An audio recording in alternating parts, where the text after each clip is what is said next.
Canto Srimad Bhagavatam ki jai.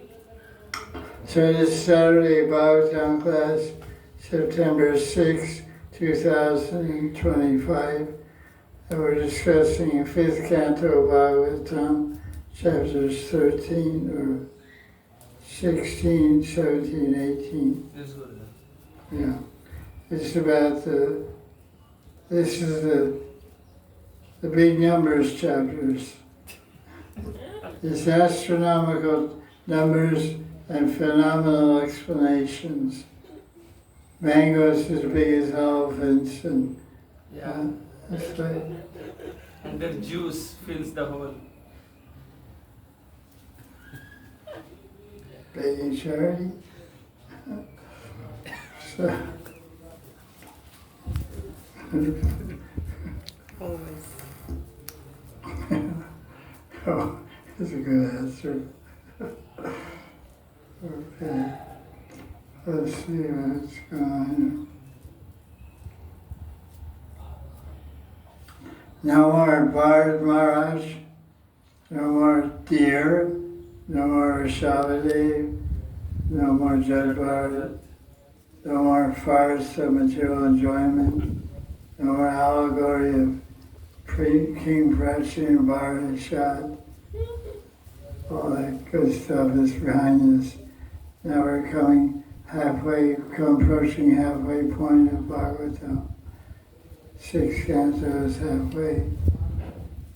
So this chapter is about Jumbo Dweep, which is, I guess, is the large unlimited area of the universe which contains Bhumanda, and we're in that dweep. We're in that dweep. Dweep means island and sky and space. So we're not surrounded by water, we're surrounded by air, I guess, or ether, whatever, space. So Vishnu's commentary, he says in the middle of all the continents and mountains is, this chapter 16 describes Shambhudweep and Mount Sumeru, which is sometimes called Mount Meru. It's the same mountain. But just to confuse you, they change the name sometimes. So well, I read about Mount Meru, now there's Sumeru.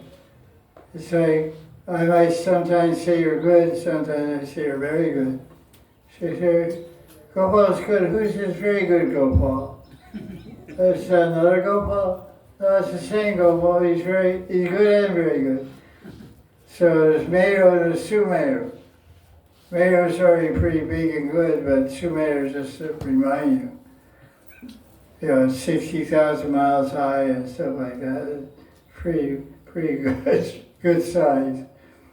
So BBC has a summary we can read.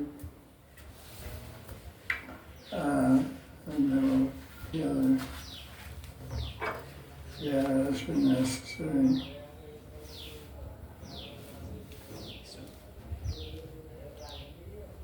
Well, I got a book too.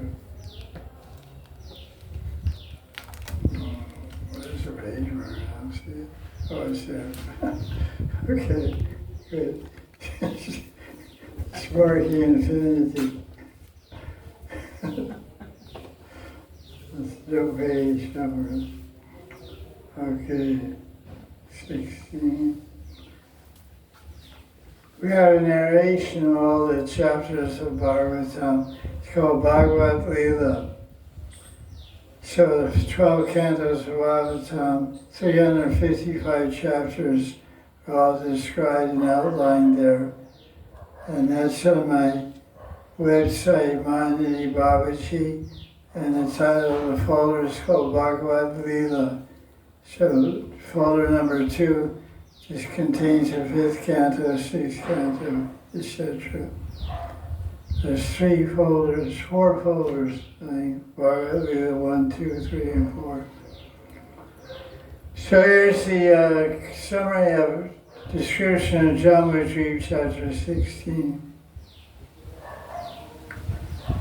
Sri Goswami describes Meru Mountain and the planetary system known as Bhumandala.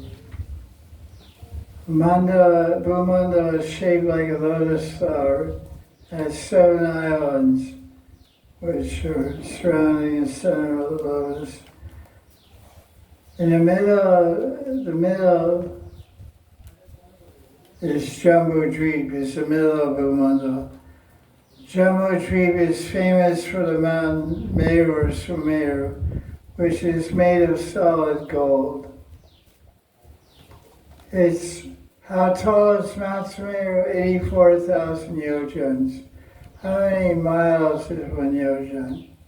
800 miles. 1 yojan is 8 miles. The 8 is right. So 8 times 84,000. That's 692, 80, 6,72,000. so it's 600. 672,000. 672,000. Yeah, it's big.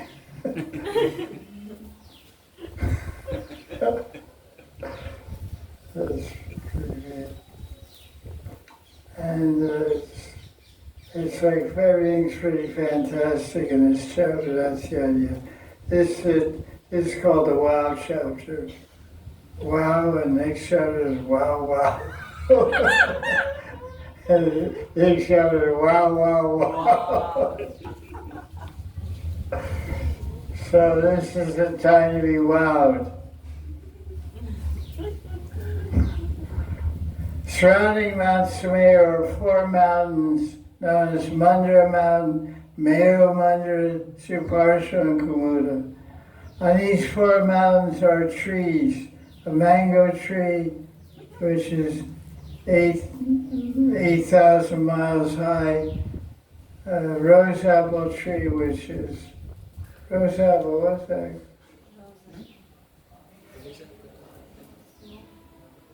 Rose apple is a little tiny fruit, what's another name in English? Rose apple, Kadamba, and banyan. There are also lakes on Mount Meru. There's lakes of milk, honey, sugarcane, pure water. Those must be great. The celestial ladies bathed in a honey lake. You get all their skin cleansed and purified with honey, and shampoo their hair with it and stuff. Then they go in the milk and hang out in the milk. And then they wash off with sugarcane juice and then pure water. It's really a beautiful scene there for beauty treatment. Not only that, these lakes can fulfill all desires. Well, most people, they had honey, that's all they need. Well, every desire will be fulfilled just by bathing in a lake of honey. Because everyone's looking for sweetness. So that's, there you have it. And there's all kinds of gardens, and it's really a great place. So let's see how we go on here. Where's my rocks? Rock on here. Okay, let's go on here. Verse number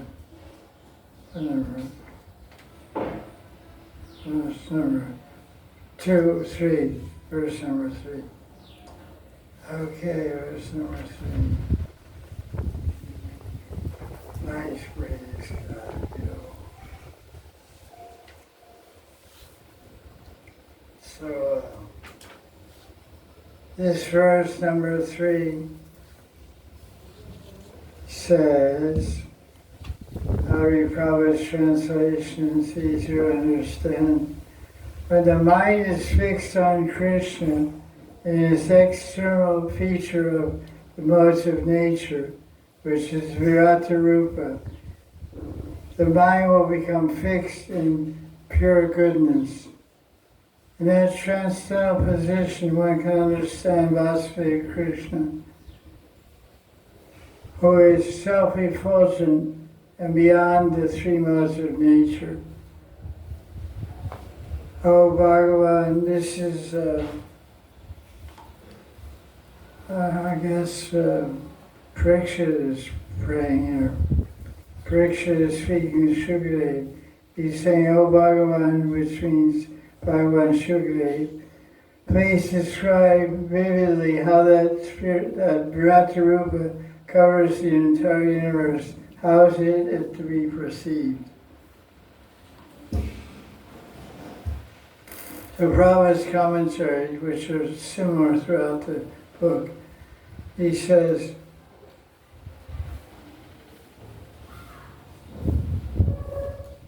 the universal form is certainly material, but because everything is an expansion of the energy of Krishna, ultimately nothing is material. Therefore, Parikshit's mind was saturated with spiritual consciousness. Everything, even which is material, is connected with Krishna. When Maharaj Parikshit was thinking of Krishna's universal form, his mind was certainly situated in the transcendental platform. Because he didn't just think of the form of the universe, he thought this form of the universe is expanded from Krishna. So because his mind was connected to the power of Brahman, or Supreme Personality of God, that's why he was fixed in pure goodness and transcendental to the modes of nature. When one is fixed on Krishna, it becomes transcendental. What's the verse from Gita that proves that? Brahma Bhuta Prasannatma nasochyati nakanshati samasarveshu bhuteshu madbhaktim labhate para. Now maybe it's the other one. Mamshu Mamchayo vyabhicharena Mamshu Vicharena Bhakti Yogena Siddha. Sarvanan Samadhi Yeah, that's one. When he was fixed in Krishna Bhakti, he's transcendental to the modes of nature. That's Bhagavad Gita. So basically, Parikshit is always thinking of Krishna. But the discussion now is about the universe and Bhumandala and the universal form. So he's thinking, so good Purpura goes on. Although Parikshit had no need for geographical knowledge of this universe, do we have a need? No. No. But that knowledge was also spiritual and transcendental, because Parikshit was thinking of the entire universe as an expansion of Krishna's energy. Ham sarvasya prabhavo matasaram pravasate iti matva bhajanti mam buddhavava samanvita. Vayad yakshena prakriti yate satratra hetunanena konte jagat viparibhati. Everything's owned and controlled, moving by Krishna's will. So it's all ultimately Krishna. So let's go on. This very exciting chapter. It's so much sweet leelas here.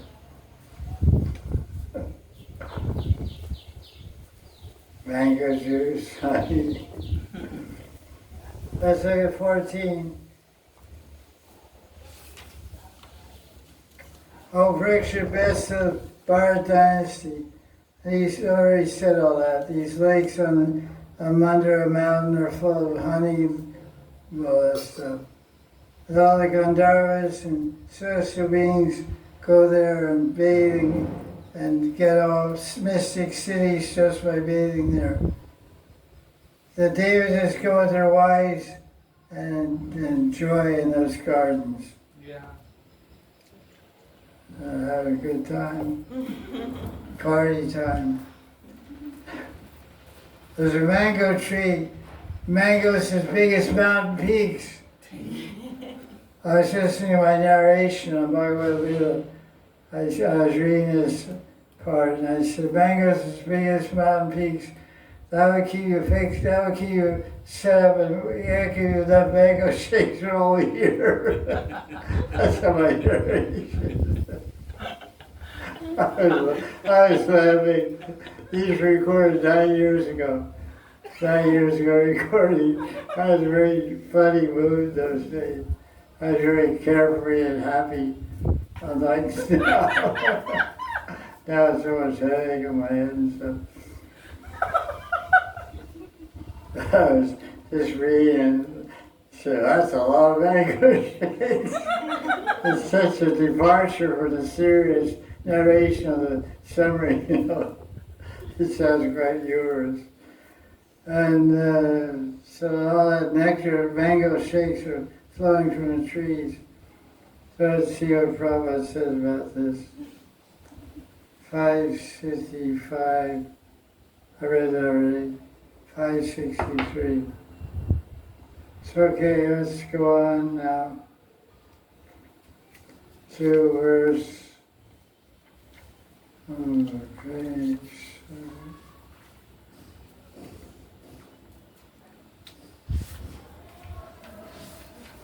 mangoes, biggest mountains, wow.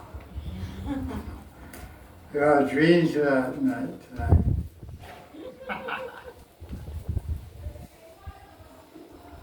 It talks about the verse, this is verse number 10.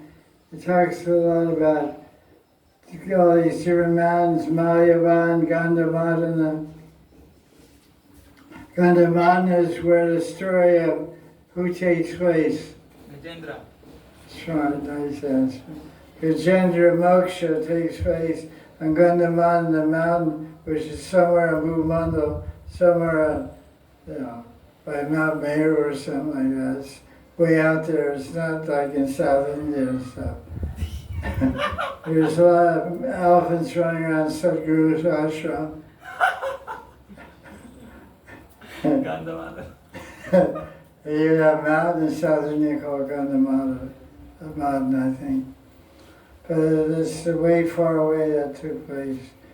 How everyone knows about it down here, I guess it's just Narada Muni travels all around the universe like an international, intergalactic travel guide. He has a website called Intergalactic Travels with Narada Muni. So he tells you what's going on on every planet, every universe. So he's got a lot of content on his website. Got pictures also. Music also, Veena, he plays himself. So Prabhupada's commentary is very nice. We should not try to understand how these great mountainous areas of the universe by similar calculations. We should simply be satisfied with authoritative statements of Sukadeva Goswami and appreciate this basic idea of these three chapters. We should appreciate how the entire cosmic manifestation has been made possible by the external energy of Krishna. In other words, Krishna, you're great. You're really great. Like the gopis say, I don't know who you are, we just love you. They don't know anything about him, but they just love him. So that's the ultimate thing. So as Jiva Goswami describes, there's two ways to approach the absolute truth. What are they? Vichar Pradhan and Ruchi Pradhan. Pradhan means, it's almost like the English word, Pradhan means predominated by, ruled by, controlled by, subjugated by. In other words, the chief motivation of one person approaching Bhagavan is Vichar means considers. He uses logic, uses reason, uses vivek, his discrimination of his intelligence, to try to understand the absolute reality, the absolute truth, Krishna, Bhagavan, Vishnu, Ram, Krishna. Another person, he approaches the absolute reality, Ruchi Pradhan. His approach is based on taste. Ruchi means taste. I don't know about what Krishna, the creator and the controller and destroyer, means. He's really a cute kid. He's really clever and funny and talented. Man, he's captured my heart. And I give my whole life to him. And so people will challenge me, you believe all this stuff? I I don't know if I believe it or don't believe it. I just love Krishna, that's all. But it doesn't make sense, it's unscientific, it's mythology. Okay, whatever it is, it doesn't matter to me. Yeah. Like they say, beauty is in the eyes of the beholder. So a guy gets married to a woman, he loves her, she loves him, and some of my friends at the office might say, oh, your wife, how do you marry her? You know, she's so ugly, you know. You know, guys can get pretty cruel, you know. Yeah, you can say that, you may think that, but I love her and she loves me. That's all that really matters to me. So that's the end of the discussion. You know, I go, otherwise you may get a black eye. You keep insulting my wife. So Prabhupada concludes his commentary in verse number 10, chapter 16. If we can appreciate the extensive energy of Krishna, that will benefit us. So it's all a matter of bhav. Really, it's a bhav, it's much more than, oh, Krishna, you're great. You made this whole universe, all this variety, all this fantastic stuff. It's way beyond my intelligence or my discrimination or my experience or my knowledge or my scientific study or understanding. But I appreciate your energy, how extensive and vast. It's just one universe, and there are as many universes as there are mustard seeds in 100-kilo bag of mustard seeds. Sit down and count them. You have automatic machines to count your money. So get a mustard seed counting machine. And pour the mustard seeds in your machine and count them 100 kilos and give me the figure. 10 million mustard seeds. Some guy heard this tape, heard this lecture, said, I have to invent that. Mustard, some Chinese guy will invent a mustard seed counting machine. You know? So in other words, it's fantastic. So all these jammu trees and jammu trees, they break and there's a river flowing there and the juice falls on the banks of the river and then it turns into gold and oh, it gets so crazy.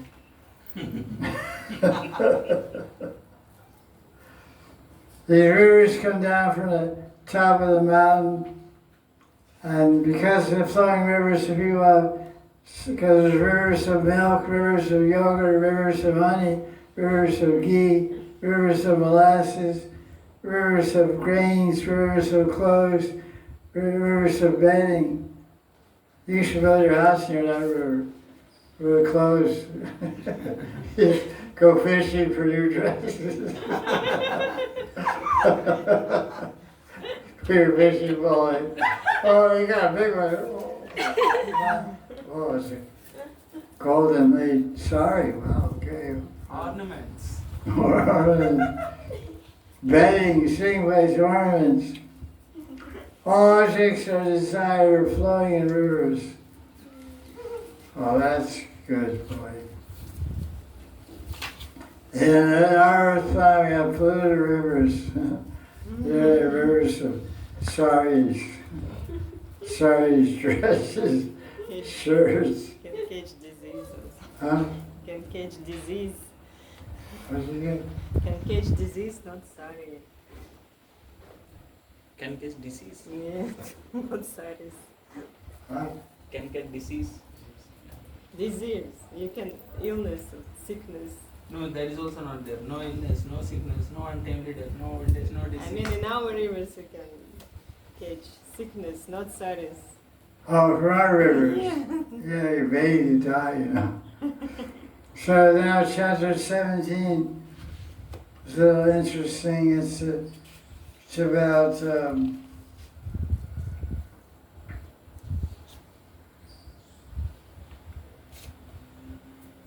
the Java River produces all kinds of gold. All the devotees and wise go there and and pick up all the bangles and read.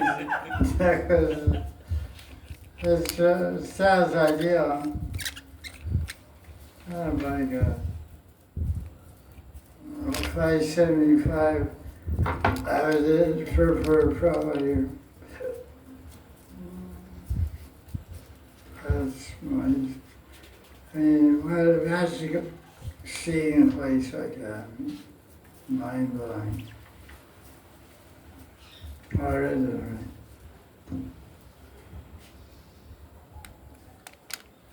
They live their whole life. This description of the people on this Ilavatavarta, another island out there in the universe. They enjoy all these products of the river. They have no wrinkles. Yeah.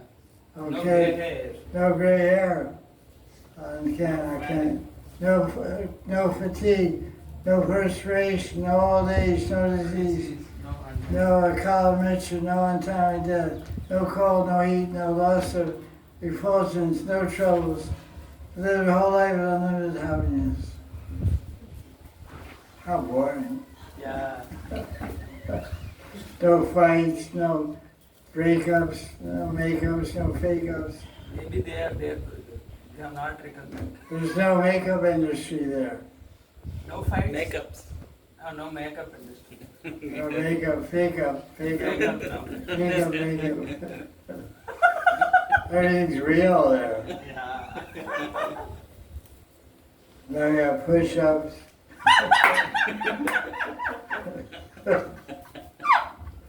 All kinds of cool stuff. Fake. Nothing's real.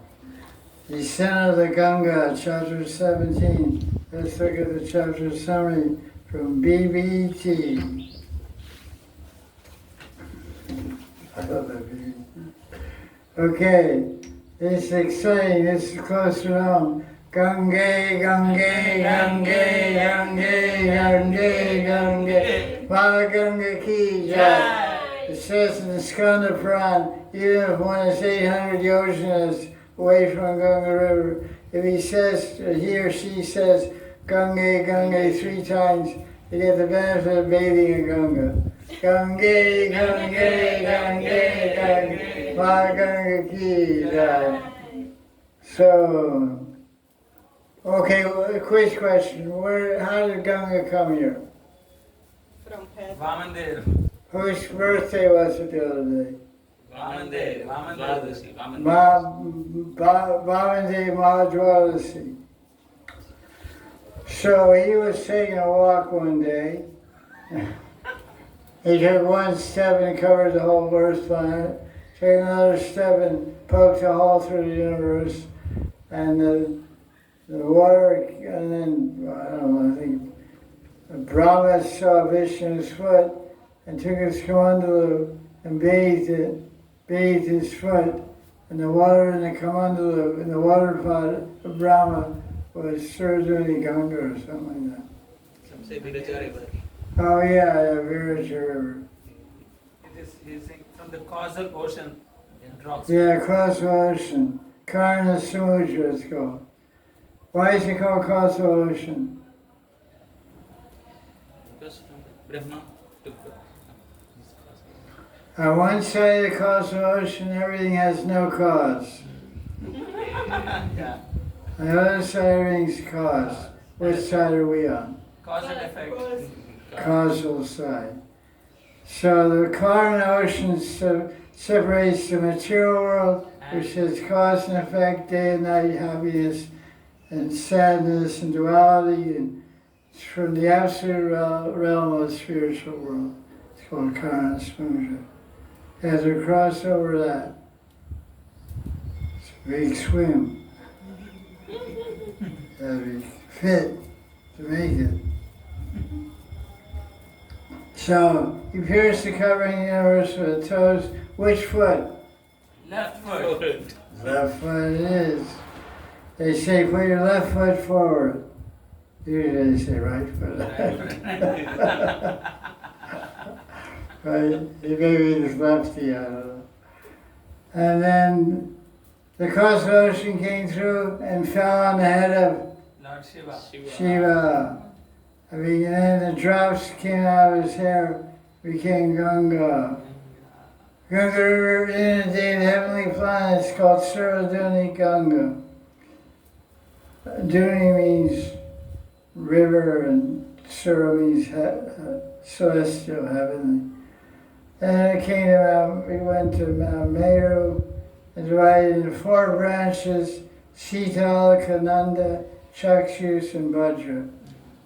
Alaknanda, Ganga came to the earth planet, to the Himalayas, and reached Bharatvarsha. When you go to Chardham Prikrama, Adi Bajrinath, Adi Kedarnath, and Yamunotri and Gangotri, you got Bajrinath Temple, Adi Bajrinath, way up there in Uttarakash, Uttarakashi. It is in Chameli district. Uttarakashi is different. Where is Bajrinath? Chameli district. Uttarakhand. Uttarakhand. Yeah. Yeah, I'm trying to see. Uttarakhand. Uttarakhand. And there's a river there flowing next to the temple, and it's called Alaknanda. So that's the original Ganga on this planet of Earth and in Bharatvarsh, which means India. And then it flows down and ends up in the Solar Ocean at a place called what? Where does the Ganga end up in the ocean? Ganga Sagar. Ganga Sagar, which is in what? Where? West Bengal. West Bengal. Near Bengal. Kolkata. Bangladesh? West Bengal.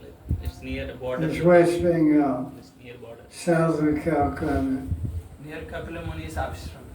Yeah, Kapil, you went there? No. Here, Yamune. Okay. I'm on board with you.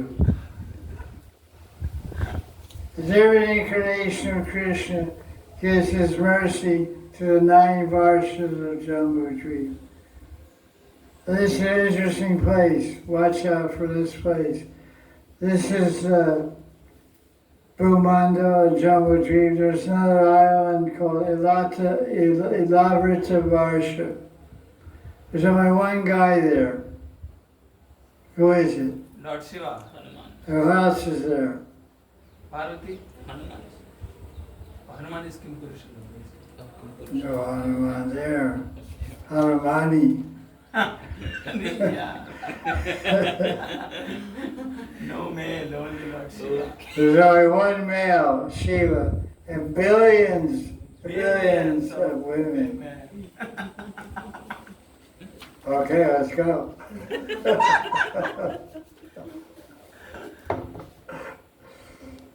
It's intended by Bhavani, Durga, Parvati Ma. If anybody goes there, he will become a she. Lord Shiva worships Lord Shankarshan.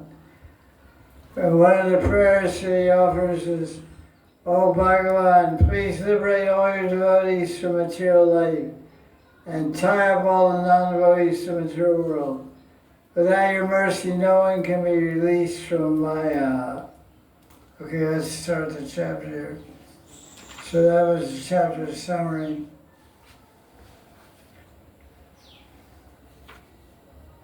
Sukadeva describes, okay. Now verse number 2, talks about Dhruva Loka.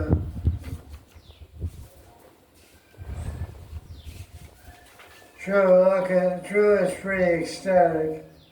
His hair is always standing and control and crying uncontrollably.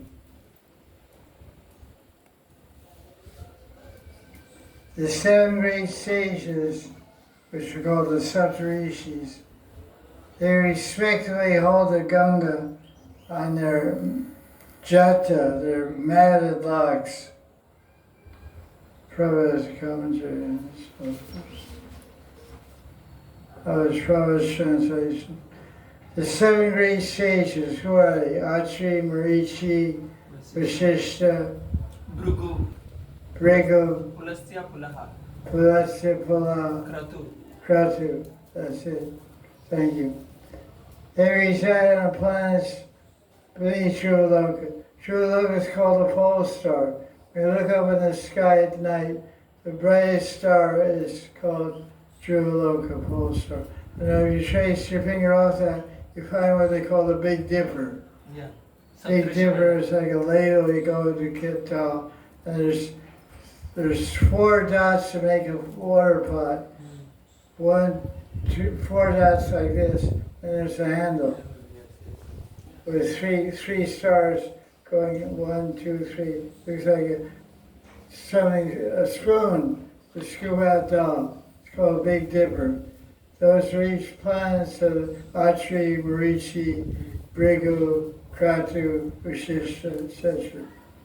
So all these yogi guys are living in the same neighborhood. Yeah. Drew is Bal Yogi. Why is he called Bal Yogi? How old was he? 5 years old. 5 years. What kind of body did he go to the spiritual world in? Same body. Which means what? 5 years old. What is 5 years old called? The body. So he's Bal Yogi. It's not too hard to figure out. So Bal Yogis are all these Jatawalas, you know? You're a kid, baby yogi. They're all big yogis. Bhrigu. So they're all carrying Ganga around their head. That's pretty cool. So Prabhupada says, well aware of the influence of Ganga, to this day, the 7 rishis keep the Ganga on their head. They have concluded that this is the ultimate wealth, the perfection of all austerities, the best means of practicing spiritual life. They have attained uninterrupted, there's too much feedback. Right. It's okay? No, it's echoing. Echoing. See what I can.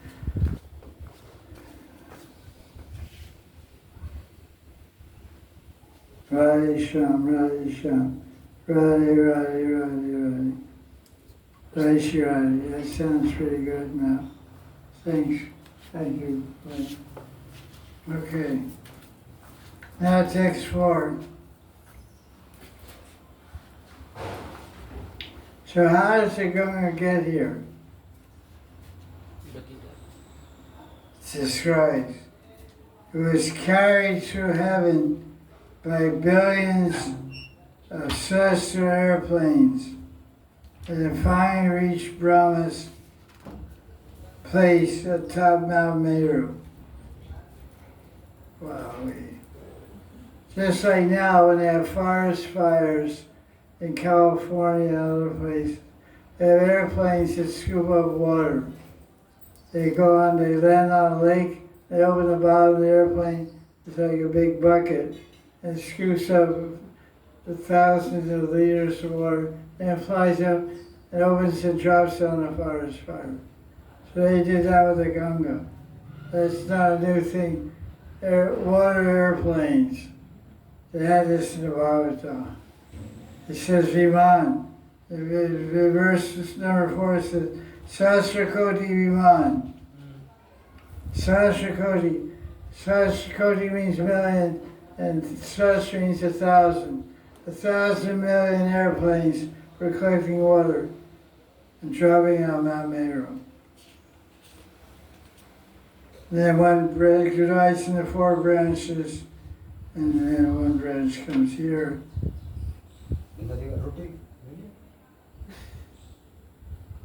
Yeah, well, you can.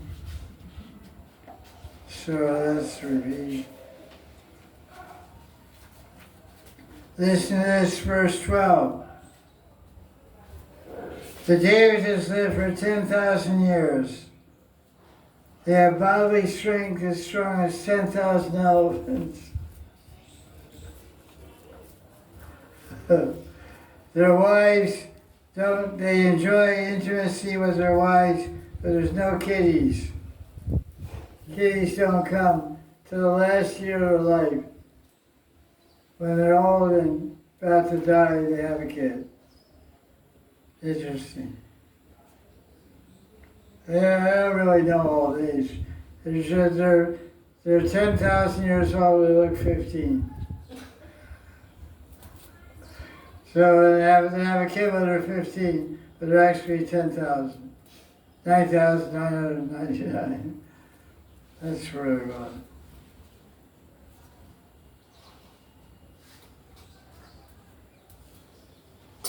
Their bodies are very youthful and fragrant. To show mercy in verse 14. Show mercy to devotees of all these different islands. Narayan remains near his devotees in various forms. That's what your Prabhupada's translation. Krishna is so kind. He's always nearby. I one time someone said that Krishna is so far away. How are we going to realize Krishna? I said Krishna is only one thought away.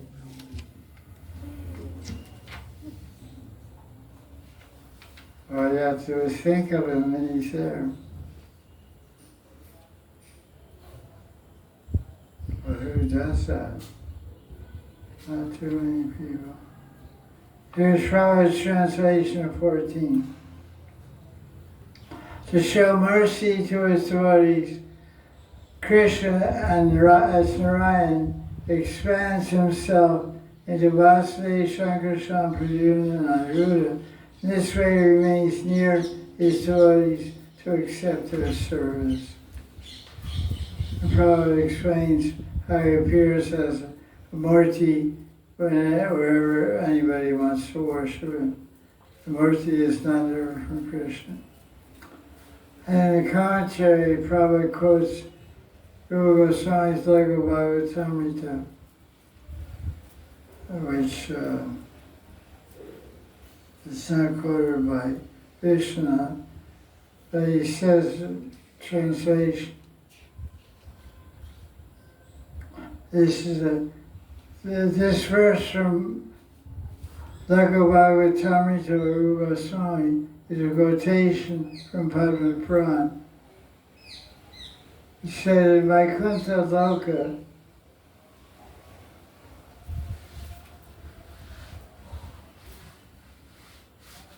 Vasudeva is situated. This Vaikuntha is in the material world. Vasudeva is there. Another planet known as Krishna Loka is above Satya Loka. And there Sankarshan is. In Dwarkapuri, Pradyumna is the predominating form of the Lord. And Shvetadweep is the ocean of milk. And that's in this earth, this universe. And that's Aniruddha. That's why there's a verse in 5th Canto, also Bhagavatam, says Aniruddha resides on the sun planet. No, Aniruddhaya Rishikesham Riyatmani. Mahapuramamsa Purnadamitabane is a verse to glorify Suryadeva in the form of Aniruddha. Guy just took a knee branch and walked out. That's pretty cool. Guys reaching a rope branch. He walked in the door. I guess Maharaj gave permission. He walked in, took a branch and walked out. Looks so funny. So verse 16, what do you see there? You see Shiva worshiping Sankarshan. And he chants a bunch of mantras. He chants 8 mantras in worship of Sankarshan. which are the 8 mantras Shiva chanted to worship Bhagavan Narayana Sankarshan, are the 5th Canto, chapter 17, verse 17 through 24. The 8 mantras, which is a prayer of Shiva, which are described. Read that verse 17. Shri Bhagavan. Om Namo Bhagavate. Interesting, it says Sri Bhagavan Shri Avacha. Bhagavan Uvacha. Who is Bhagavan? Lord Shiva. Shiva. Shiva. Narmani is called Bhagavan, Shiva is called Bhagavan.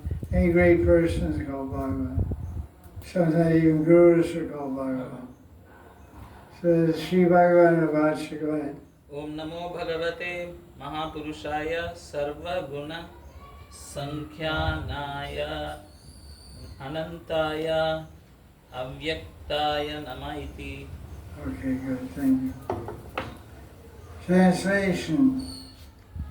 So that's the mantra, one of the mantras.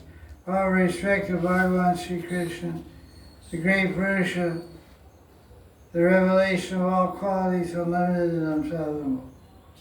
I know a bunch of verses here. Prabhupada's commentary on this verse. Or he describes about Shiva.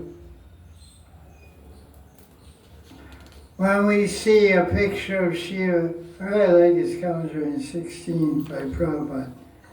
You can see Vishnu's commentary is there. And it's okay, but I really like his commentary by Prabhupada. Sometimes we see a picture of Shiva meditation, because Shiva is always meditating upon Sankarshan Bhagavan. Shiva is in charge of destroying the material world. Brahma creates, Vishnu maintains, and Shiva destroys. Destruction is in Tamagun. Lord Shiva and his worshipful deity Sankarshan are technically called Tamasi, because in this verse 16 you see the word Tamasi. Mahapurusha Turiyam Tamasi. Tamasi Mortim Prakritim. Tamasim Mortim Prakritim. So Sankarshan is called Tamasi. But both Shiva and Sankarshan are always enlightened and situated in transcendence. They have nothing to do with the modes of material nature. They're not in goodness, passion, or ignorance. But because Shiva and Sankarshan's activity involve them with some contact with Tamagun, they are sometimes called Tamasi. Like some guy may be a bartender in a bar serving out drinks, and everybody's drunk there in the bar. So you may say the bartender is drunk also. But he's not drunk, he's giving out the drinks, but he's not drinking. So Shiva is in charge of ignorance, but he's not in ignorance. Just like a warden in a prison, he's in charge of prisoners, but he's not a prisoner. He leaves and goes home to his house, he's a free man. So Sankarshan Bhagavan and Bhagavan Shiva are not controlled or infected by the modes of nature. They're controlling it. Okay, so let's see what else we have here. 16. So these are all the beautiful prayers. 19.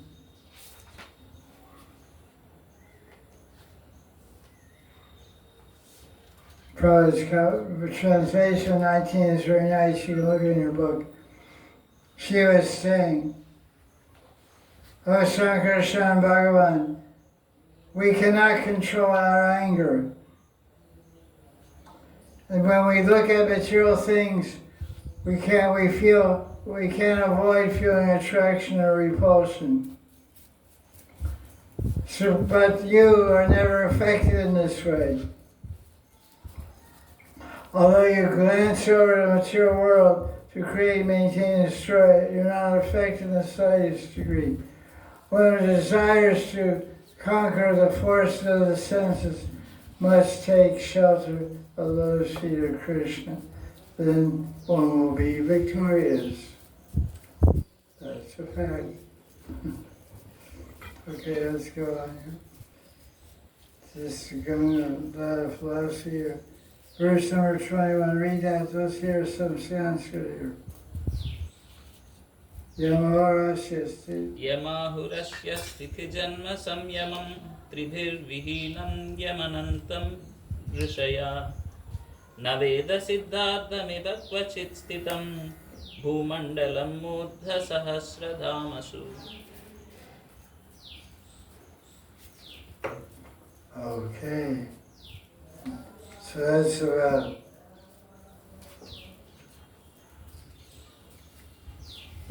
Ananta Shesh, the whole universe, must have a headache. Rather carrying that on your head. So Prabhupada's commentary. Ananta Bhagavan's strength is so great that innumerable universes rest on his hoods. What's a naga? What's the difference between a naga and a sarp? It has many hoods. Ananta. Who has? Ananta. Naga. Naga has many hoods. Sarpa. One hood. Sarpa one. Sarp has one. How many has you have? One. Naga. Without his strength, innumerable universes rest on his hoods. But he doesn't feel, he feels the universe are no heavier than a mustard seed. Ananta Shesh supports all the universe on his hoods. By our calculation, the universe must be very, very heavy. But because he's Ananta, he feels the weight of the universe no heavier than a mustard seed. That's wild. You get a mustard seed in your head, you don't feel anything. You have the whole universe. So, verse number 22, 23.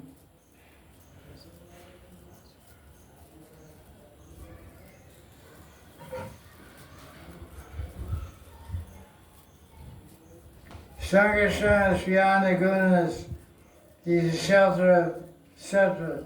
The shelter of Sattva is Brahma. From this is Shiva speaking. From Brahma I arise.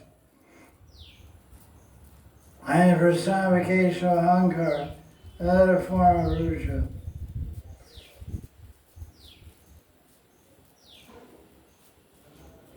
Prabhupada's commentary is this.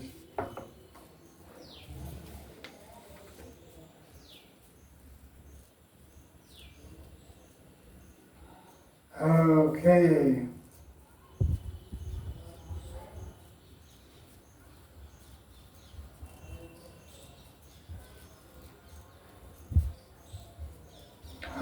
So nothing significant. Okay, let's go on. That's chapter 17. Ganga Ma Ki Jai. Now we have 18 chapter. These are really exciting chapters. I see everybody's on the edge of their seat.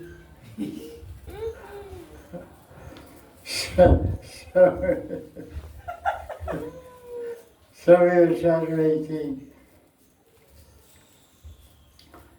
Now, so what happens, we heard earlier, that all these different islands, there's different avatars of Narayan are ruling that island.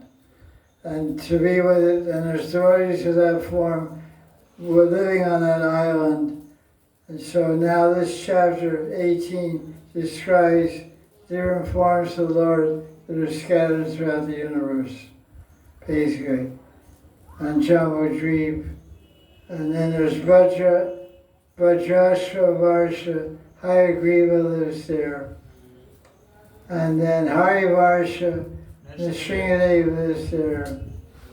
And then on Ketumala Varsha, Rishikesh, and Kamadev lived there. And then we got this other guy. Ramyaka Varsha, Manu and Matsyavatar lived there. And Haranmaya Varsha, Kurma lives there with Aryama. And the Gita, Krishna says, I'm Pitrus, among the Pitrus, Aryama. Pitris, Aryama. Aryama. And then we have Utkarakuru, that's Rara, lives there. These guys are having a good time all over the universe dancing around. And then, so this lesson of this chapter, what is the lesson of this chapter? Krishna is present for his devotees everywhere. That's true. But according to BBC,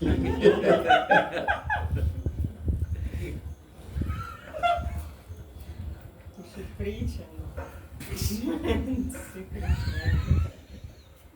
anyway, according to an outline of BBC, the lesson of this chapter of 5th Canto Bhagavatam, chapter 18 is, Get out of family life and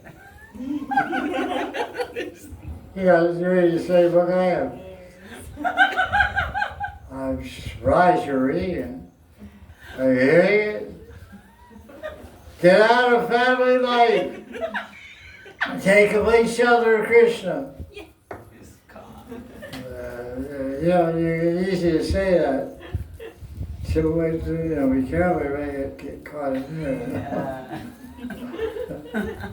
Then we'll see how much you raise your arms then. Yeah. He's not raising his arms. He's real. He's an icon.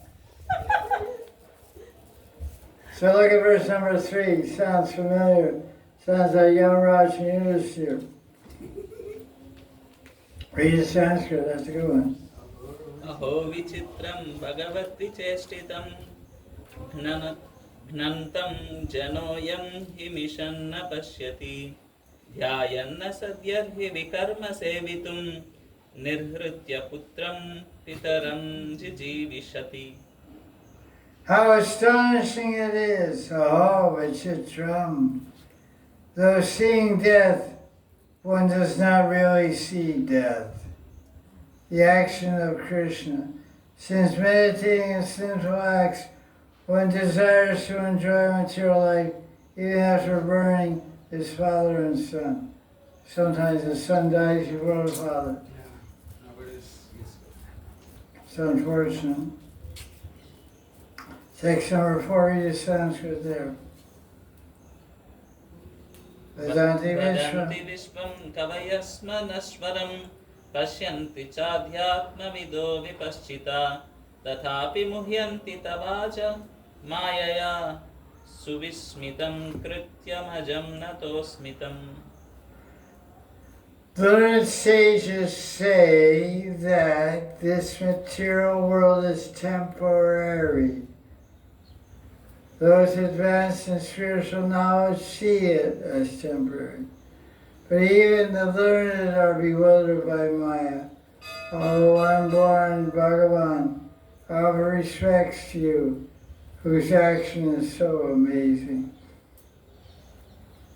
What is so surprising about it, it's not surprising an ignorant person doesn't see death, but even the wise are bewildered. Giving up the study of Shastra, giving up the study of Scripture, all respects you. Those who are really in knowledge worship Krishna. So then it goes on with all different avatars. Offer respect to Hayagriva and the Sringadev. So the commentary in verse 8 by Vishnu, he asked the Sringadev to burn up all my samskaras, all my karmas, and stay in my mind and make me fearless. So verse number 9, let's hear the Sanskrit. स्वस्त्यस्तु विश्वस्य कलप्रसीदतां ध्यायन्तु भूतानि शिवं मितो धिया मनश्च भद्रं भजता ददोक्षजे आवेश्यतां no मतिरप्यहैतुकी. Let there be translation is better. Try like a BBT guy in this one.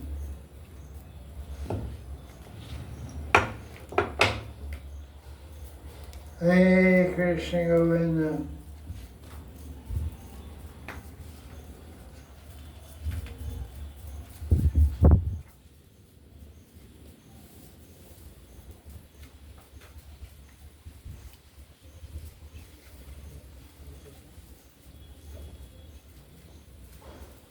This Raj commentary on verse number 8. Unless one is completely freed of all material desires, which are caused by the dense darkness of ignorance, one cannot fully engage in Krishna Bhakti. Therefore, we should always pray to Nrsimhadev. That's interesting.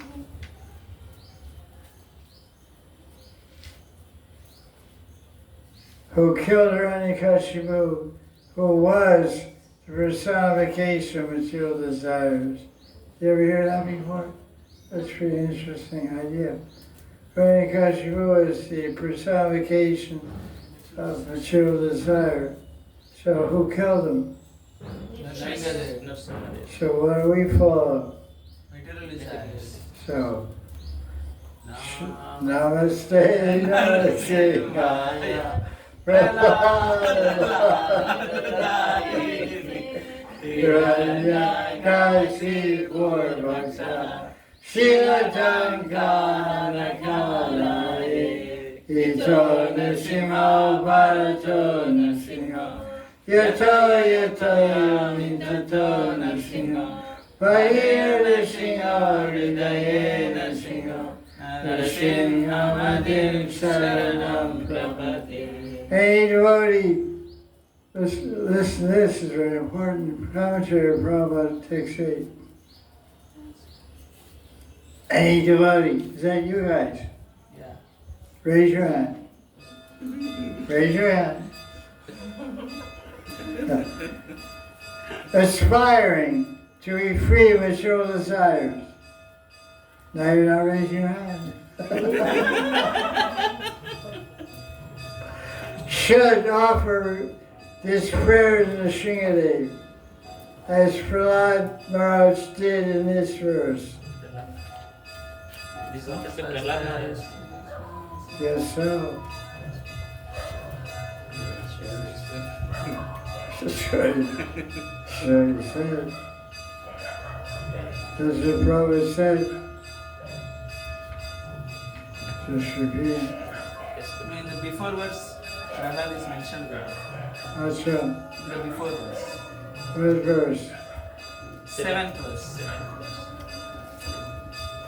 The seventh canto will describe Prahlad, who chanted the following prayer.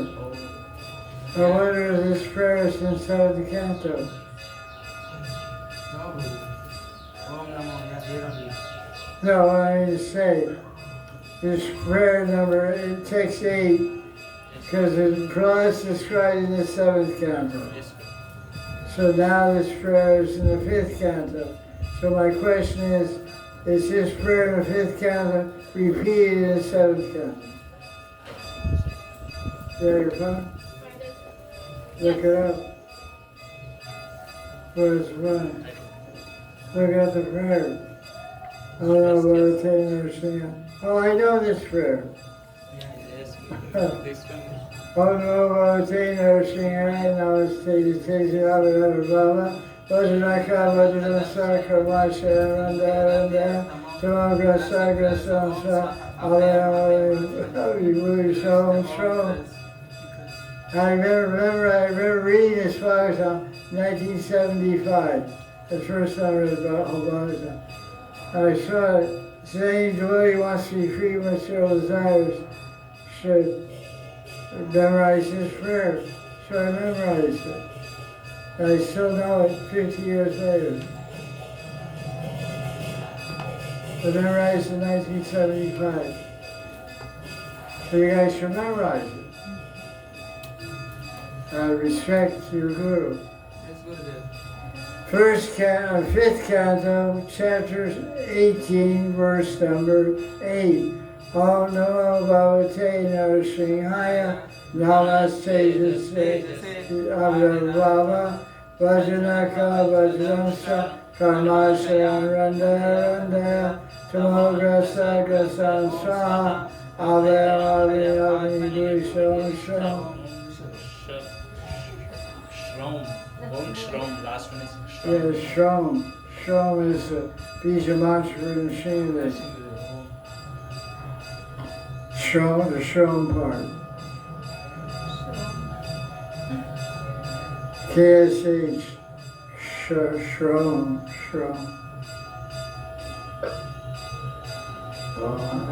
Before I travel, I chant this prayer.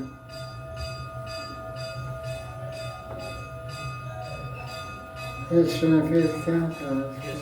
Seventh canto, it's not there. It's not. Not. Yeah, this is the verse in the fifth canto. Although the story of Prahlad doesn't come until the seventh canto. I think in the seventh canto, this prayer isn't there. It's interesting.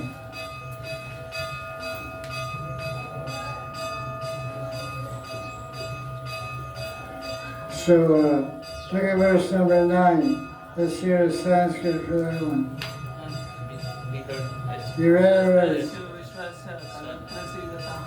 Oh, you already read it? Okay, sorry. The significant words here are the first line of the first verse. Kala prasidatam. Kala means envious, prasidatam means pacified. So who's offering this prayer? Prahlad Maharaj. Prahlad Maharaj. So see how non-envious he is. Yes, Gurudev. He's praying. May there be good fortune throughout the universe. May every envious person be peaceful. May all living entities be peaceful by doing bhakti. If they do bhakti, they will think of each other's welfare. Let us all engage in the service of Krishna. And always remain absorbed in thought of Krishna. Prabhupada's nice commentary, which we'll read. First we'll read Vishnu's commentary of verse number 9. Auspiciousness cannot exist with attachment to material enjoyment. That's pretty significant. That's one line I noticed in the purport. Now Prabhupada's commentary on verse number 9. Prahlad Maharaj prays in this verse, Kala prasidatam. May all envious persons be pacified. The material world is full of envious persons. There's a lot of guys out there. But if one frees oneself of envy, one becomes liberal in one's social dealings and can think of others' welfare. That's a very interesting sentence, very deep sentence. If one becomes free from envy, one can be liberal in social dealings, actually think of others' welfare. But you're envious of people, you can't help anyone. Anyone who takes up Krishna consciousness must engage clearly in Krishna's seva. If one does that, they will cleanse their mind of all envy. Therefore, we should pray to the Srimad to sit in our hearts and kill all my bad propensities. Let my mind become clean so I can peacefully worship Krishna and bring peace to the entire world. That's a really beautiful commentary on the prayer, beautiful prayer of Prahlad Maharaj, which is called a benediction prayer. It's called Swasti Vachana. What do you call it? Swasti Vachana. Good word, good blessing, words of blessings.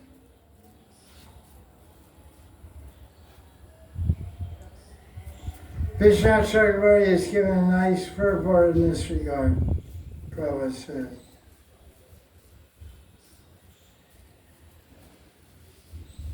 Whenever one offers a prayer to Krishna, one must always ask for benediction. Oh, Krishna, you're really great, and you're beautiful, and you're everything great. Oh, by the way, I need a new car. Even Nishkam Bhaktas pray for some benediction. What's the example? Chaitanya Mahaprabhu Siksashtakam. Dhruva Maharaj. Maharaj himself praying for the benefit of everybody. And Chaitanya Mahaprabhu was cited by Prabhupada.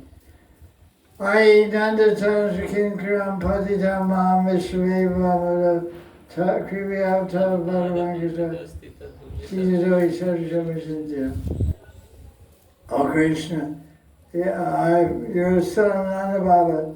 I've fallen in ocean of birth and death, samsara sagar. Please pick me up and keep me on your feet. Life after life, engaged in your seva. Prahlad wished that Hiranyakashipu, that his father and all demons like him, would give up their envious nature by the grace of Krishna and stop harassing devotees. Kala prasidatam. Prahlad Maharaj prays that all envious persons may undergo a change of heart and think of the welfare of others. But in Krishna consciousness, of course, no one is envious of anyone. Are you? Not me. How about you?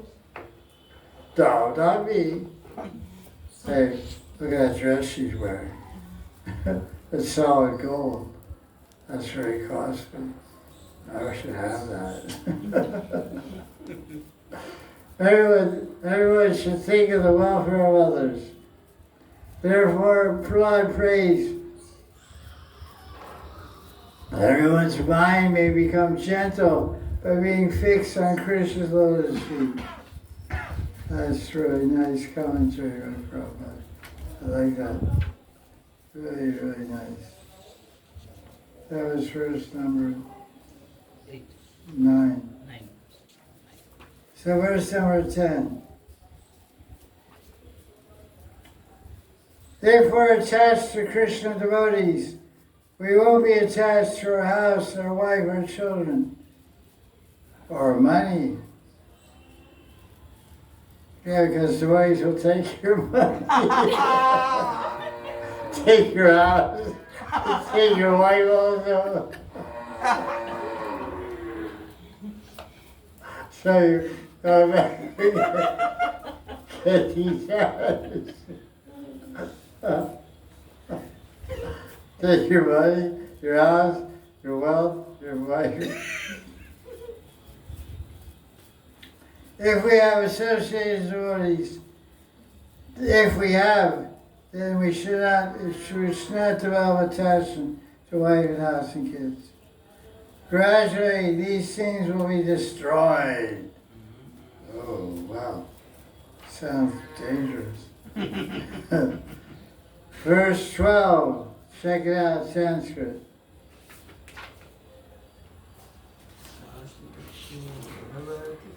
Yes, verse.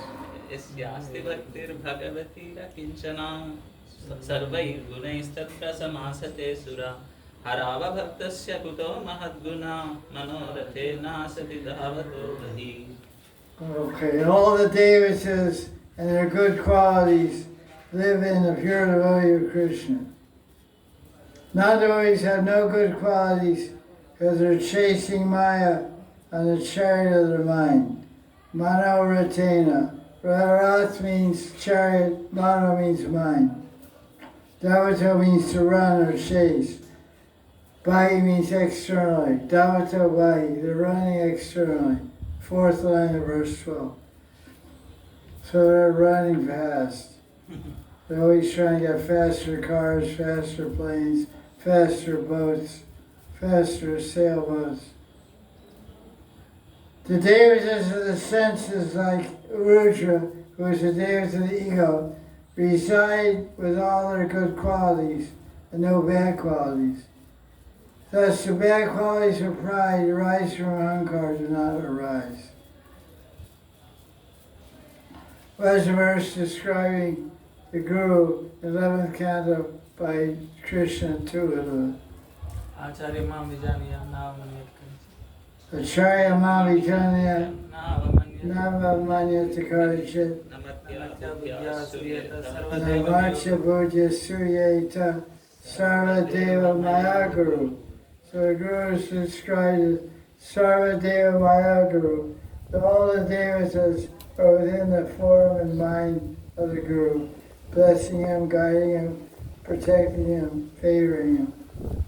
So he's then decorating him. The devatas are personally decorating the pure devotee with all saintly and attractive good qualities. So any devotee can get that blessing of the devatas by developing pure bhakti. That's what this verse says. It's a famous verse from the Bhagavatam. What verse number is that? 12. 5th chapter 18, 5th canto 18th chapter, verse 12. Prabhupada quotes it hundreds of times in his lectures and books. Now we have text 15. So about Pradyumna. Pradyumna, Lakshmi, and Pradyumna live on a planet or area called Ketumala.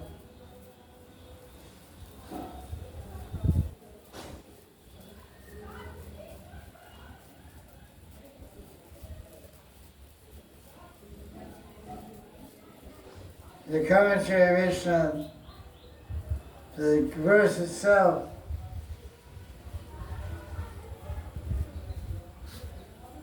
commentary says, by calculating 100 years of days and nights, one attains a total of 360,000 days and nights. How to get that, I don't know. That calculation is not right. 1,000 years, 360. It says 100 years. 200.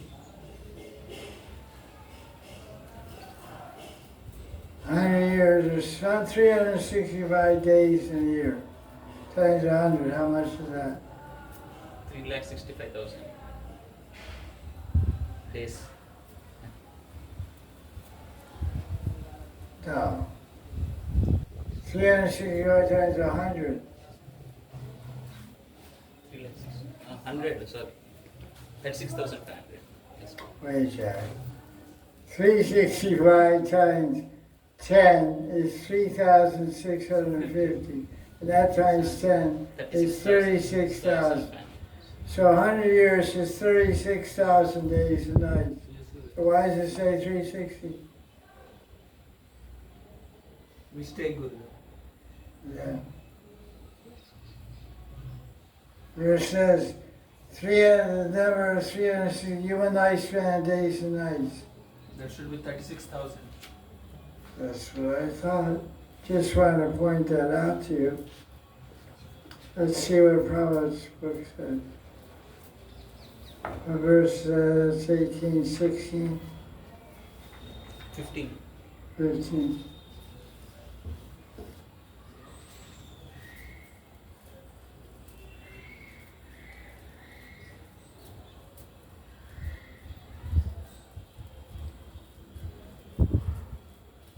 So, Prajapati's offering number 36,000 for the lifetime of a human being. So make that correction in your book. It's 36,000, not 360,000. It's simple mathematics. 100 times 365. That's verse number 15, chapter 18.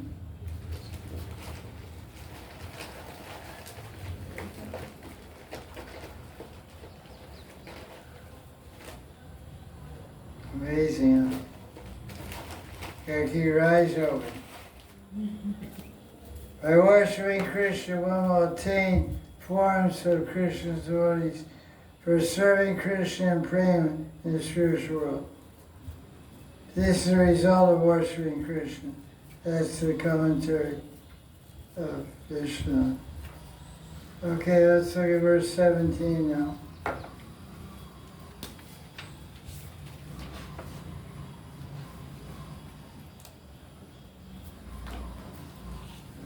Seventeen says,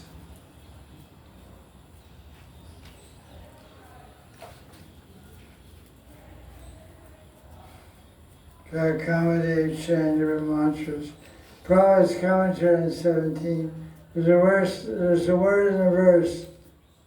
Where is it? Second, third word. Tad Bhagavatam Maya Mayam. Maya Mayam. Maya means affection and also illusion. But we have a lot of affection.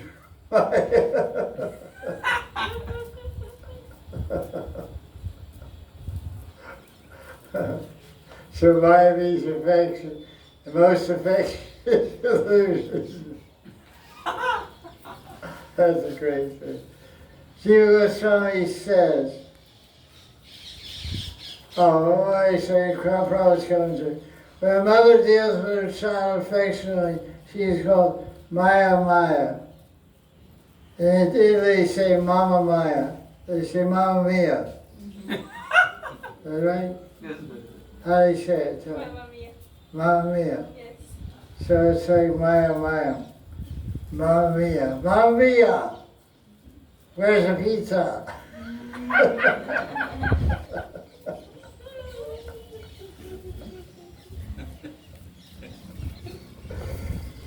So, in whatever form Krishna appears, he is always affectionate to his devotees. So the word in this verse 17, Maya Maya, means that Krishna is very affectionate to devotees. Jiva Goswami says, Maya Mayam, Maya Mayam can also mean deeply merciful.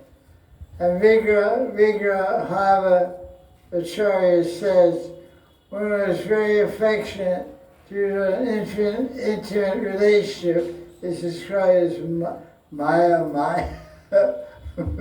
Maya Maya. Maya Maya. Vishwacharya says, he devises one word has so many different interpretations. He says, Maya Maya means Maya and Amaya. It means because living entities covered by disease and illusion, Lord is always eager to deliver his devotee from Maya and cure him of disease caused by Maya. Well, that's a really tricky word, huh? Maya, Maya, Mamma Mia. Okay, let's cruise on here.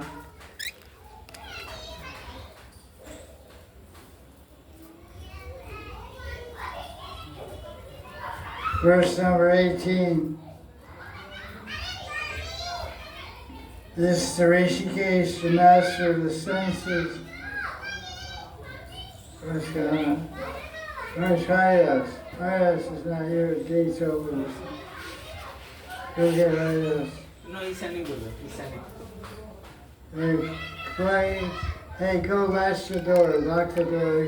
Everybody's just walking in like it's a free hangout.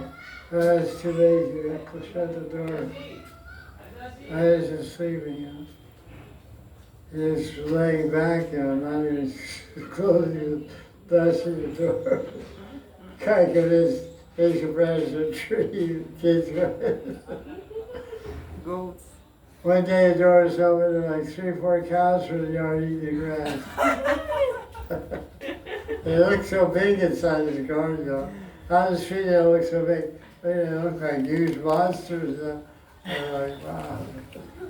He's distributing biscuits there. Oh, Haridas. that's right. Krishna Prasad Ki Jai. Okay, let's look at the commentary of Babaji. This verse, Krishna is described as the source of everything. Source of our body, our senses, power, mental strength, bodily strength, determination to work and get our necessities. This verse offers respectful obeisance was composed by Lakshmi Devi and is full of spiritual power. Everyone should chant this mantra to become a complete, perfect joy of the Lord. That's pretty far out. Probably really glorified. I haven't learned this one. This is a prayer by Rama Devi, which is means Sita. Om Ram Ram Ram. Oh no, sorry. That's a long one. Okay. Now let's go on to verse number 19.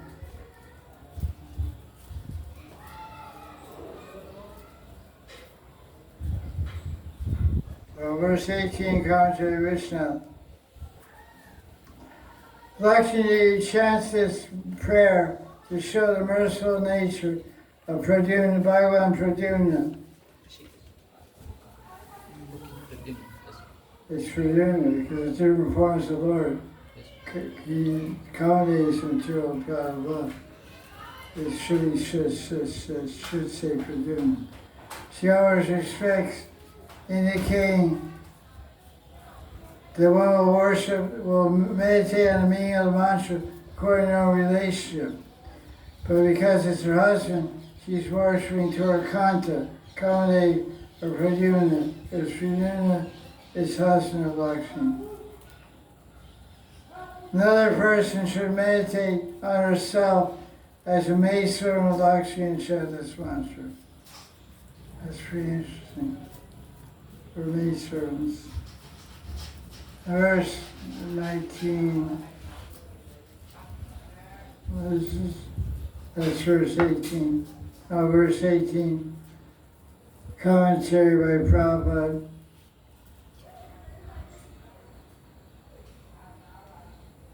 Prabhupada's translation of 18 is very nice, very clear. So Lakshmi Devi is praying. My dear Lord Pradyumna, you're a fully independent master of all the senses. All women should worship you by strictly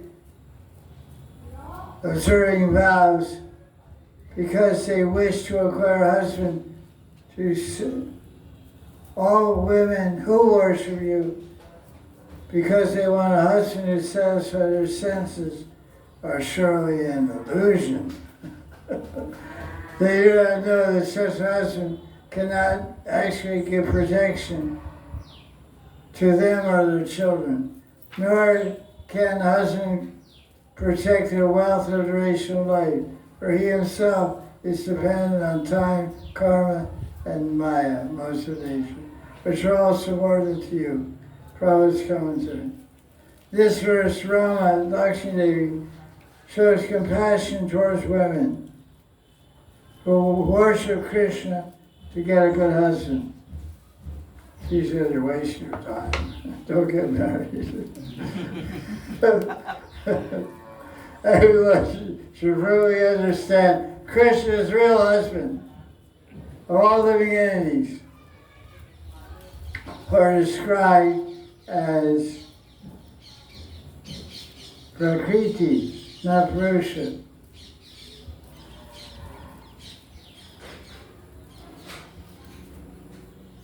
No Purusha.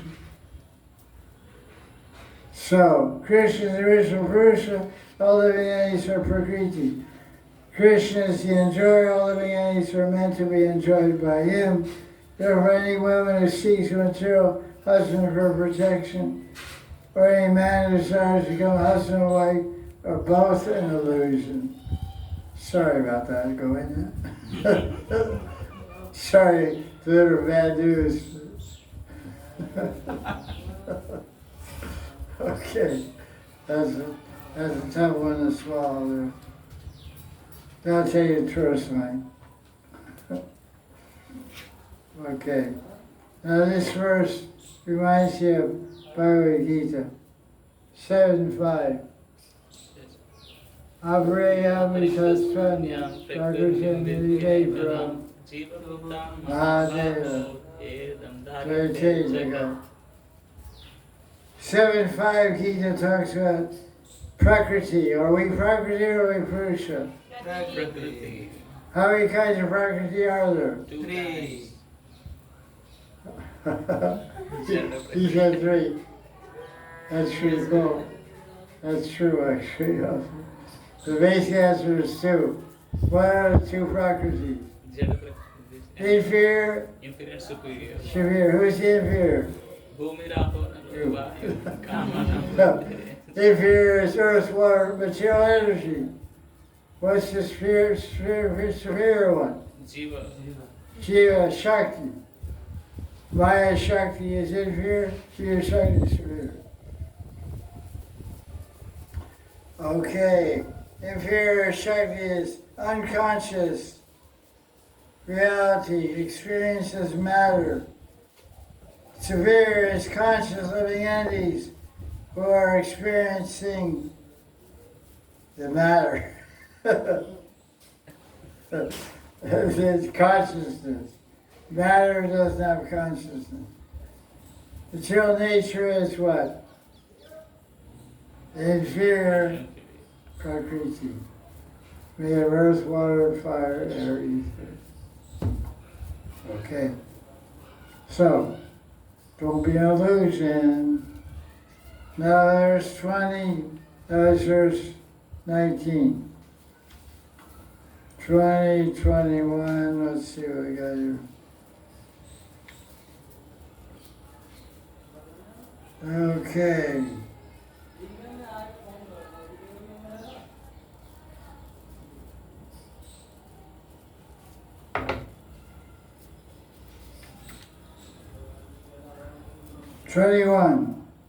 Read the Sanskrit.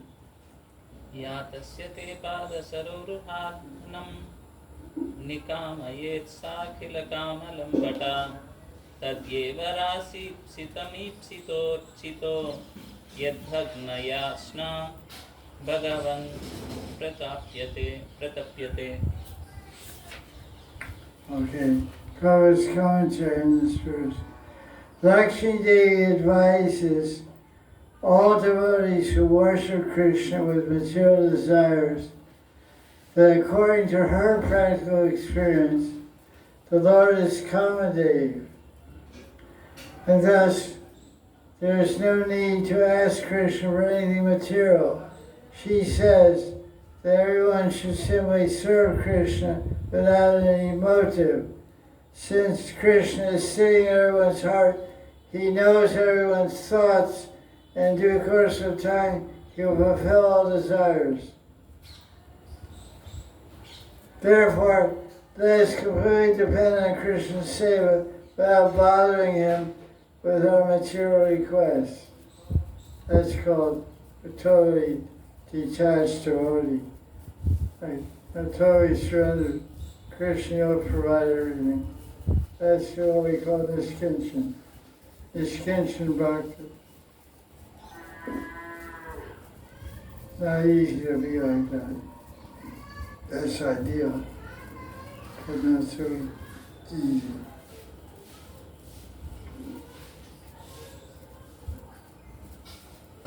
So Lakshmi has told us a lot of good stuff here. Verse 23.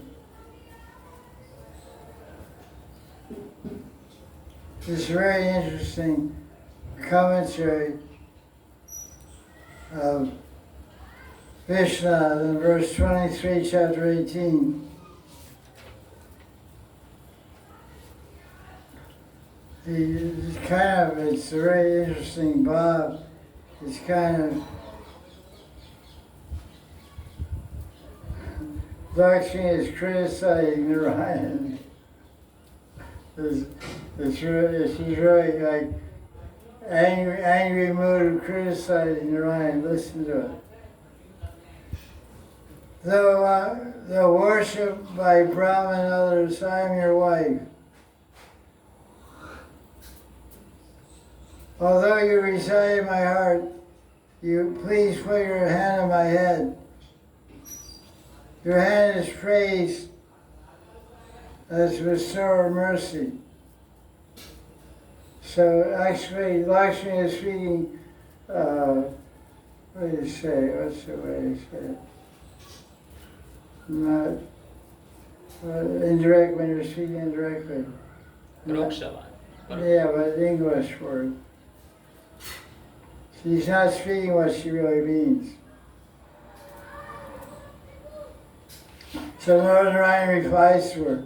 Look at the purport, 251. Lord Ryan says, but you have good fortune, which is greater than all others, because I hold you on my chest. So when Lakshmi hears Narayan say this, she covers her head she hangs her head down in shame. She feels ashamed, and she covers her head, and she says in low voice, you hold me on your chest with a golden line. That is by deception. You do this only because you think, seeing the good fortune of my devotees, may unintelligent Lakshmi not show hatred for me. So it's like a lover's quarrel, you know.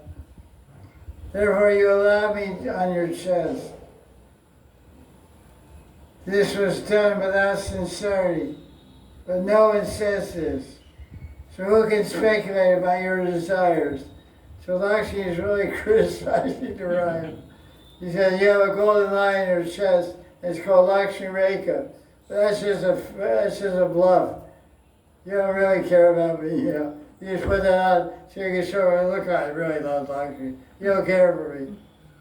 She's really, I forget the word, but she's showing neglect, you know. She's showing spite and there's a word for it again. She's not happy with her eyes. She said, that's a trick. Your gold line is a trick. It's like wearing a ring. I love Lucy or something. And you don't even care about Lucy. You wear a ring. I sure really love Lucy. Yeah, I really love her. Never call her, never talk to her. So she stays at his feet. Let's see what Prabhupada's commentary. Vishnu has a very interesting commentary. Prabhupada doesn't have anything like that in his commentary. He didn't like that. He didn't quote Vishnu in his commentary at that point. That's 23, huh? Oh, yeah, Prabhupada's commentary is really rustic because the conversation about, Vishnu just, enters right into the heart of Lakshmi Devi. That's Vishnu's expertise. He enters into the heart of Radharani, Arjuna, the Gita commentaries of Vishnu. He's telling how Arjuna's feeling and thinking, who's ever done that? He's the first one to do that. So Prabhupada's commentary is a discussion in South India with Gopal Bhatta's father, Venkata Bhatta, and Lord Chaitanya. So Prabhupada quotes the whole thing. It is said that no one can receive the real favor of Krishna without following the gopis. Even Lakshmi could not receive the favor the gopis had, although she she did severe austerities. Lord Chaitanya asked Venkata Bhatta, because Venkata Bhatta, what kind of Vaishnava is he? Sri Vaishnava. Sri Vaishnava, who do they worship? Lakshmi Narayan. Lakshmi Narayan. So who is his Ishtadev? Lakshmi and Lakshmi Narayan. So who is Lord Chaitanya's Ishtadev? Krishna. Radharani. Radhikara Prema Guru Ami Shishanath. Lord Chaitanya said, Radhika is my Prema Guru, I'm her dancing disciple. Krishna came as Lord Chaitanya to try to learn about Radharani's love. One day, Krishna Srupa, Krishna was the color and Baba Radharani, not Sri Krishna Chaitanya, Radha Krishna Narayana. We don't buy that idea. It's very popular. People quote that verse, but some verse is nowhere verse. Not in any shastra. Sri Krishna Chaitanya, Radha Krishna Narayana. People very often say, Lord Chaitanya is combined out with our Radha Krishna. We don't accept that. That's not our philosophy. Chaitanya Chaitanya Krishna Maharaj says Krishna Srupa. Ayurveda chapter 1. Vande Krishna Srupa. He said he has a color, Bhav and Kanti of Radharani. Krishna. It's very important to know this because most people just don't study minutely. It's not Hara Hari like Shiva and Ardeshwari. Ardhanarishwari. It's not half Shiva, half Parvati. One breast, one chest. You ever see Lord Chaitanya like that? No. One breast, one chest. You saw? So how is he half Radha and half Krishna? It's because, sometimes I even hear traditional Gaudiya Vaishnavas quoting, saying this verse in Vaishnava. What is this? I don't, it's brainwashed, It's not very clear understanding of Tattva.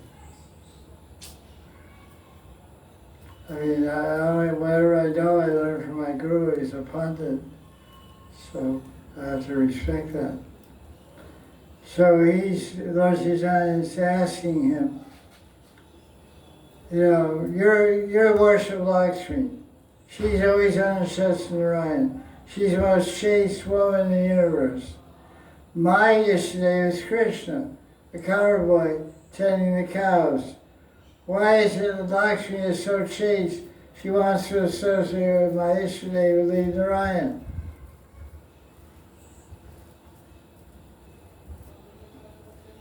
Your Lakshmi gave up Vaikuntha and came to Vrindavan to do austerity. Bhagavad said, Krishna and Narayan are one and the same, one in Tattva. But the pastimes of Krishna are more tasty due to the sport of nature. They are very pleasing for Krishna's Shakti. Since Krishna and Narayan are the same, Lakshmi associating with Krishna doesn't break her vow of chastity. That's a pretty good idea. Rather, it was a great fun that Lakshmi wanted to meet with Krishna. Lakshmi considered that her chastity would not be damaged by enjoying with Krishna. Rather, she thought she could dance with Krishna, enjoy the rasa dance. So she wanted to enjoy herself with Krishna. What fault is that? Why are you joking so much about this? This is really nice coverage here. I love this cover. Maharaj said, I know there is no fault in Lakshmi, but she could not enter the rasa dance.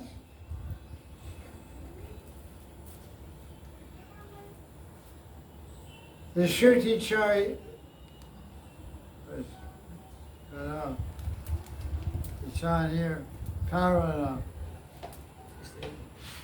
Turn on and off or something. Go back there.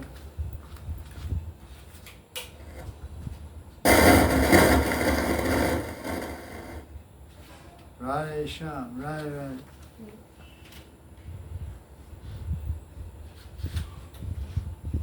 We'll check down there. Kavariksha tree.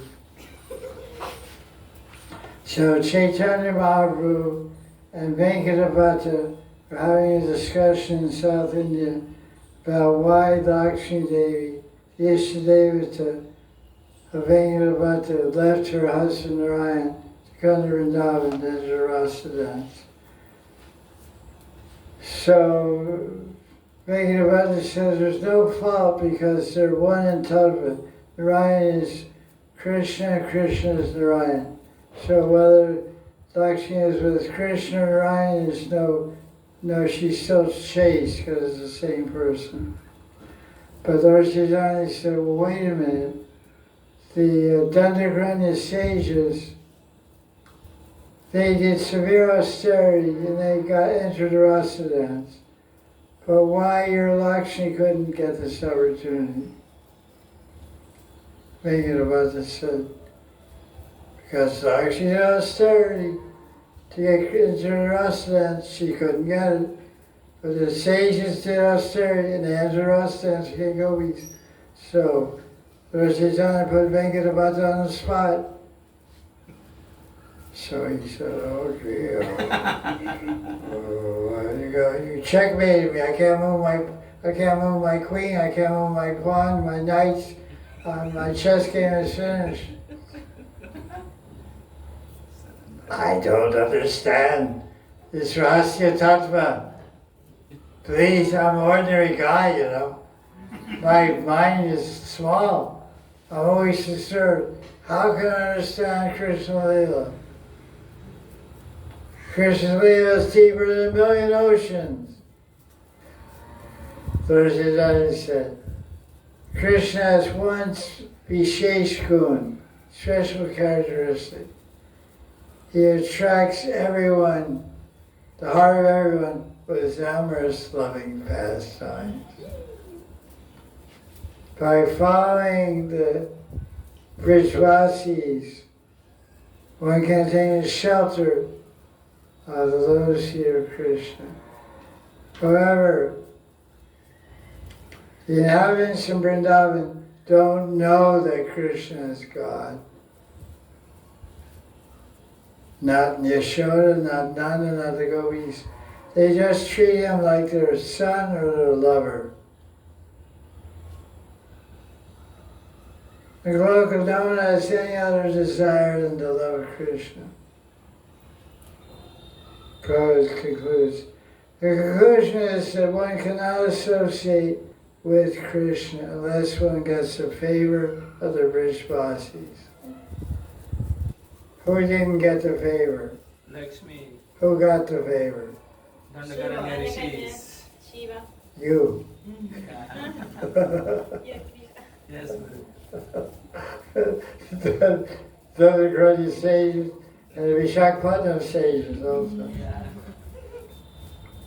Therefore, if one wants to be delivered directly by Krishna, one must take the seva of the Brijvasis, who are unalloyed devotees of Krishna.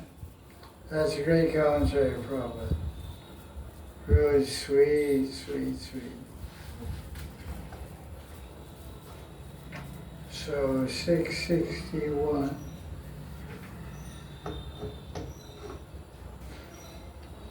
So, okay, it's 661. This 661 is a prayer to Matsya Avatar.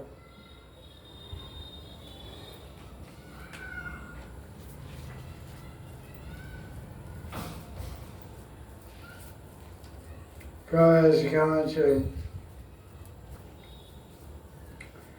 Soon after cosmic creation, the entire universe was inundated with floodwaters. Krishna appeared as a gigantic fish to protect the Vedas. Matsya is the first avatar to appear.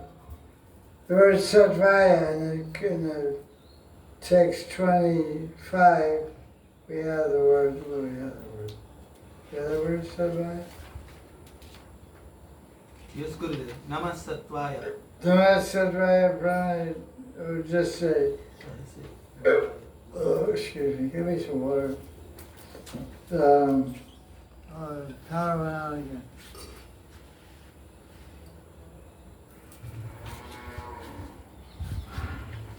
The word Satvaya here, describing Matsya Avatar, means we shoot us out of pure goodness. There are many avatars of Krishna, Ra, Kuramaya, Griva, etc. They're always situated in a platform of Shuddha Sattva, pure transcendental goodness. For even though they're animals or fish, or generally tamagun, they're not tamagun at all. They're transcendental avatars and personalities of Krishna in apparently lower life forms, like turtles and fish and boars and stuff. So, verse 26, 36. Prabhupada's commentaries on that. We're going to look at that too. We're almost at the end of this chapter. This astounding chapter. All these avatars, all these prayers, all these interesting commentaries.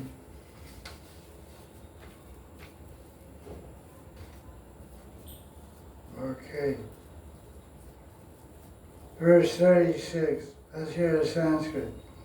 यस्य स्वरूपं कवयो विपश्चितो गुणेषु दारुष्विवजातवेदसं मथ्नन्ति मत्ना मनसा दिदृक्षवो गूढं प्रियार्थैर्नमयीरितात्मने.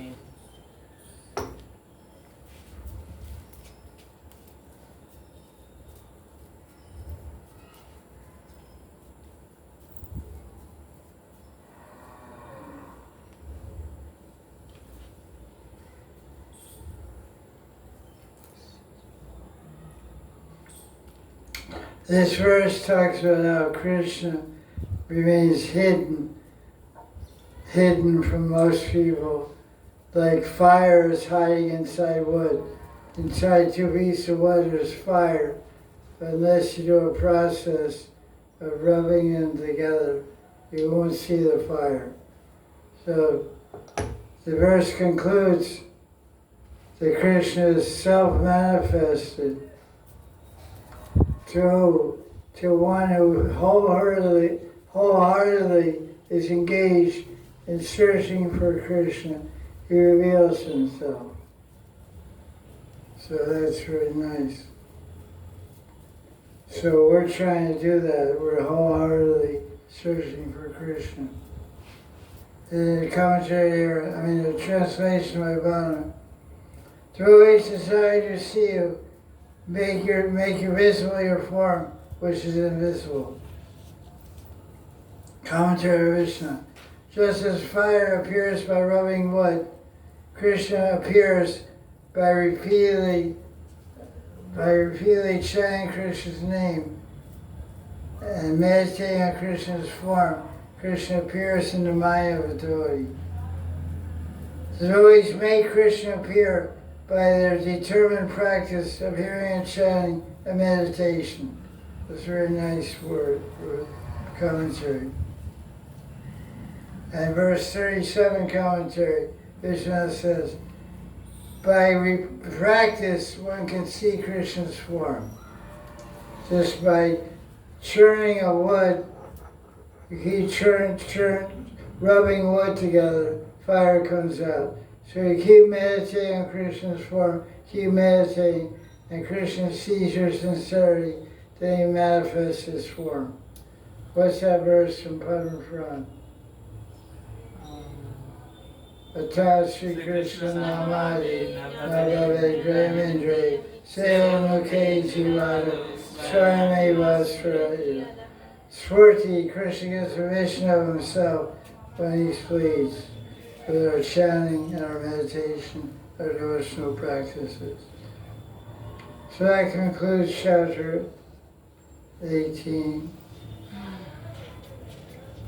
Finally made it.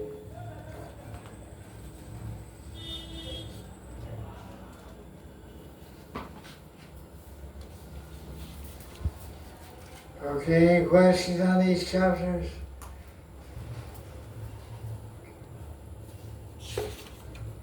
Come on, it's deep chapters. So next Saturday, I think so. Tomorrow is no class because of lunar eclipse, Grahan, Chandra Grahan. So we'll do next Saturday, we'll do chapter 19, 20, and 21. Maybe we'll finish this 5th canto. Oh yeah, Oh, how many chapters are there? 26. 26. We'll finish this 5th canto before Kartik. Yes, Guru. They'll start 6th canto. After that. Yeah, probably after Kartik. Any questions on that? Any other questions? Not Hmm? No, everyone's run away. Ramayana is being spoken. Hanuman comes to listen. That's good. So when Bhagavatam is being spoken, Shukadeva Goswami comes to listen. I don't know. I'm just saying that. But we only see 5 people here. There may be more. Visible.